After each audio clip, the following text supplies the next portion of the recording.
I'm Tim. This PCBSYNC. A lot of engineers get stuck the first time they work on RF. Should you use Microstrip or CPW?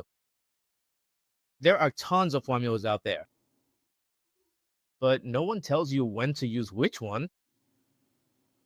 Today, we're not going into complicated theory. We'll just tell you how to choose and then show you with KSAD.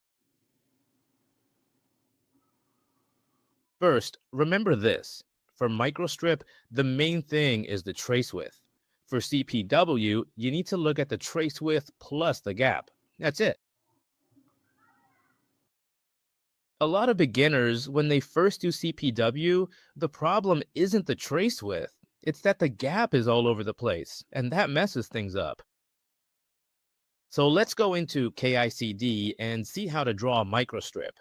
This is a simple microstrip line. You just need a complete ground plane and a single trace.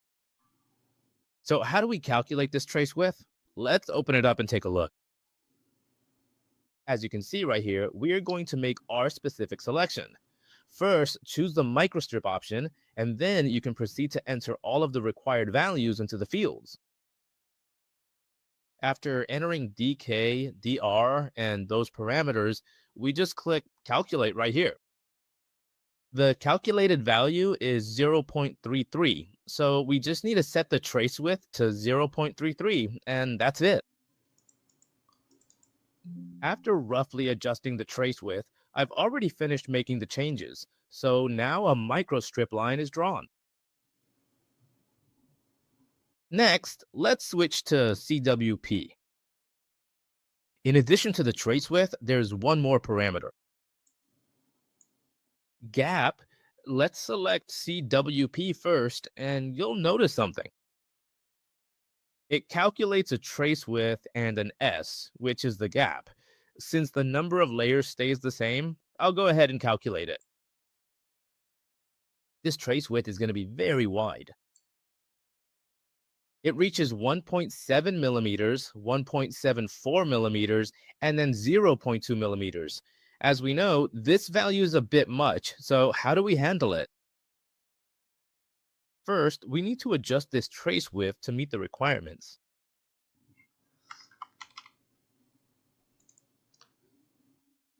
Then we'll do the via stitching, but for via stitching, we need a net class. So I need to edit the net class first. Edit the net class. XG. Here, for the trace width, we set it to 1.7C and then 0.2. We set GND as this net class.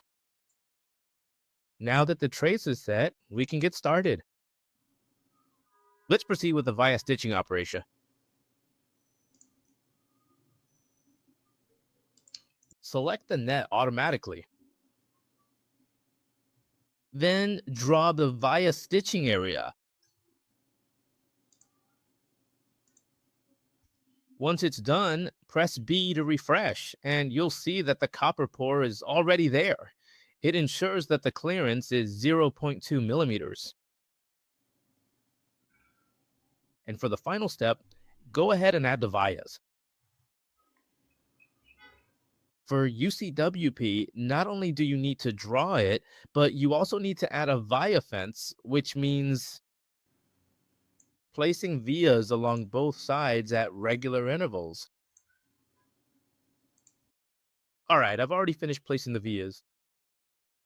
A lot of people think that just having ground on both sides means it's a CWP, but actually, without a via fence, it's not. That cuts its impact. Finally, let me give you a tip. For things like ESP, PC2, Bluetooth, and LoRa, you can use V-shaped traces. It's simple and stable. But for antenna routing like GPS or 5.18, you should prioritize using CWP. If you're not sure, you can try using V-shaped traces first. If the signal isn't good, then you can switch to using CWP.